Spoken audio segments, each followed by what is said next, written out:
About 2,000 years ago, the Romans piled through the southern edge of the Mediterranean, became so enamored of this area that it was annexed to the empire, becoming the first province outside of Italy. After a long and protracted struggle, Provence was legally incorporated into the French royal domain in the late 15th century, where it has remained uncomfortably at times since. It may look like the inside of Martha Stewart's head, but don't let the perfect blue skies and romantic associations mislead you. This was, for almost all its history, a very poor place, where people had to work particularly hard to get by. A hot, dry Mediterranean climate with unflinching sun. Its rays might produce intense bursts of color wherever you look, but the terrain here is rugged and was always unsuited for large-scale agriculture. More recently, of course, the area's been swarmed with visitors from elsewhere, drawn to the romantic ideal. A quiet garden rich with tomatoes and herbs, the rough, peppery charms of the wine, a quiet street, a favorite cafe. Merci bien, monsieur. Merci. Okay, bonne journée. Allez, au revoir, merci. Au revoir. You can hardly blame them. Every day here just seems easier, calmer.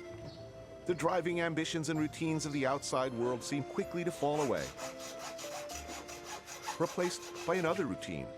The boucherie, the épicerie, the fromagerie. Places you come to know well and cherish. Petit brebis de Saint-Rémy et 50. Merci, madame. Au revoir. Et bonne journée, merci. Bonne journée. Cézanne, Renoir, Van Gogh, Matisse, Picasso. They came here for a reason. I mean, look around. And make sure there's a pool. It seems only appropriate to begin then in a garden, an idyllic back garden.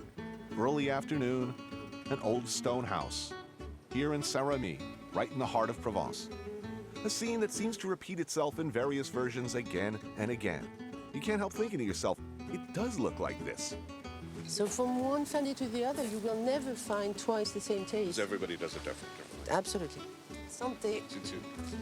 A sun-dappled table, and Anne Daguin, the sister of Ariane, who you've seen on such shows as this one, a good friend in New York.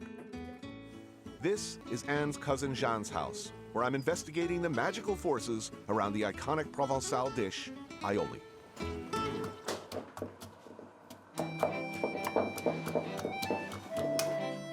You don't mess around with aioli. For the purposes of demonstrating un vrai aioli, the real thing, the way people around here agree it should be made, Jeanne has enlisted her mother, Yvonne. I tried this once to disastrous effect. I'm doing something I know how to do. I content myself with snapping green beans, trying to make myself useful. It's a very gentle process. So you're kind of coaxing it in just a little bit at a time. Not vigorous. This is not mayonnaise. You don't whip it, blend it, mix it in any conventional sense. You slowly, with traditional stone mortar and pestle and nothing else, incorporate olive oil into gently pulverized fresh garlic, eventually creating an airy, ethereal emulsion. You gotta be careful. You have to keep your voice down. Show a little respect for the process. You know, this is one of those dishes I know that scents fear. Like if you're uncertain with them, they break.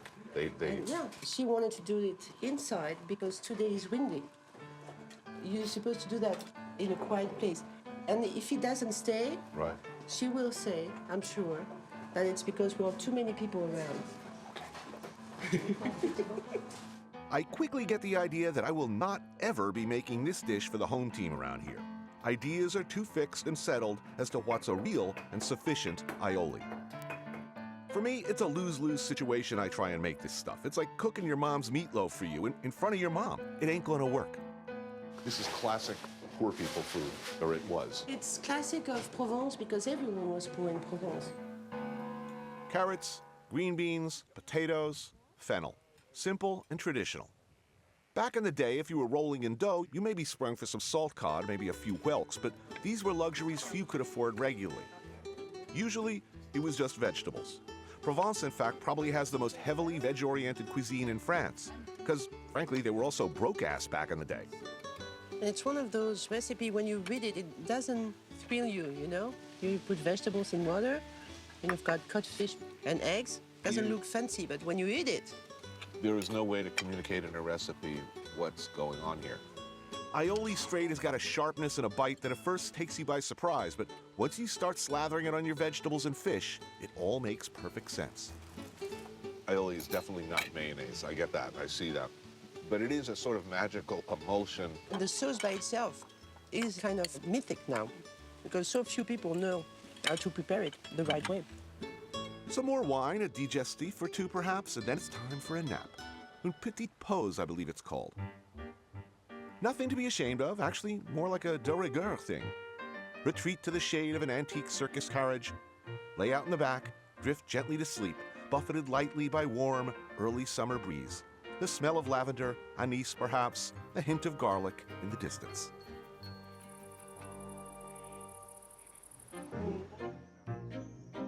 After a much-needed nap, I head over to Cedrics to meet up with Anne and some of the Provence wing of the large Daguin family. Lucienne is my grandmother. Désirée was Yvonne's mother.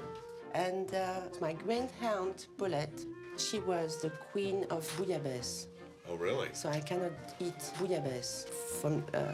Other people, but yeah. it's never but as good. None. Can be.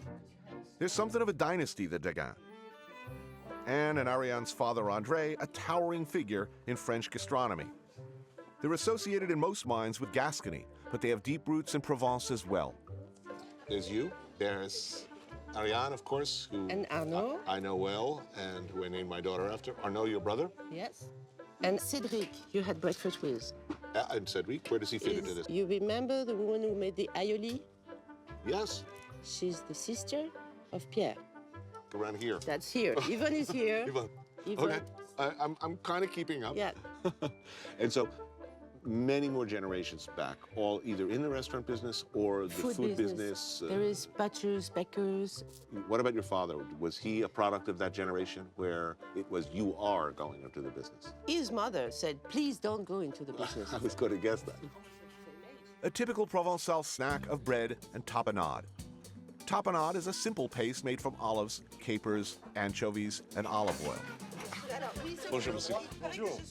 A good excuse to get out of the sun and into the shade during the high heat of the afternoon. You have breaks in France, right?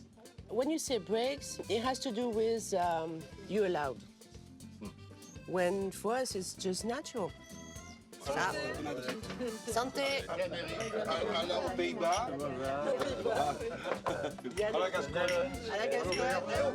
Oh, and there's this from my butcher friend, Cayette, something I've already grown to love deeply.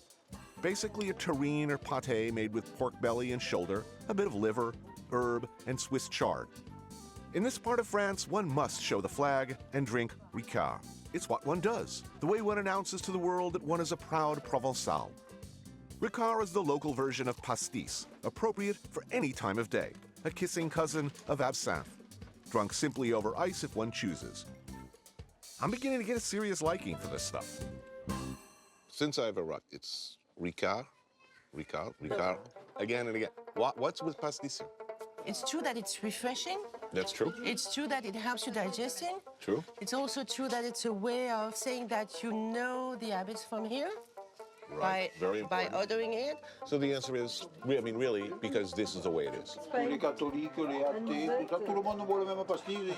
Anyone, Protestant, Catholic, if there is one thing we're not discussing about, is Tu as autant de catholiques que d'athées. pastis kills as much Catholic as Protestant. Protestants.